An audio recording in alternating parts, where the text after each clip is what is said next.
தமிழகத்தின் நிரந்தர முதல்வர் திரு சி. ஜோசப் விஜய் அவர்களின் சொல்லுக்கு இணங்க மக்களை நேசி, மக்களுக்காக சேவை செய் என்பதற்கு ஏற்றாற்போல் தமிழக வெற்றிக் கழகம் தூத்துக்குடி மேற்கு மாவட்டத்திற்கு உட்பட்ட பகுதிகளில் இறந்தவர்களுக்கு குளிர்சாதன பெட்டி, சவப்பெட்டி, சொர்க்கரதம் இவை அனைத்தும் ஸ்ரீவைகுண்ட சட்டமன்ற உறுப்பினரான சமூக ஆர்வலர் அன்னை வி. ஜி. சரவணன் எம்.எல்.ஏ. அவர்களின் ஏற்பாட்டில் எந்தவித கட்டணமும் இன்றி சேவையாக வழங்கப்பட்டு வருகிறது.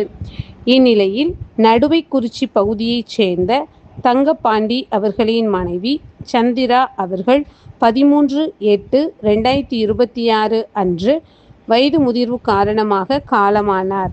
அன்னாருடைய பூத உடலை அடக்கம் செய்வதற்கான சொர்க்கரதம், அமரர் பெட்டி இவை அனைத்தும் மனிதம் நிலைக்க தமிழக வெற்றிக் கழகம் தூத்துக்குடி மேற்கு மாவட்டம் ஸ்ரீவைகுண்ட சட்டமன்ற உறுப்பினர் சமூக ஆர்வலர் அன்னை வி. ஜி. சரவணன் எம்.எல்.ஏ. அவர்களின் சார்பில் எந்தவித கட்டணமும் இன்றி சேவையாக வழங்கப்பட்டது.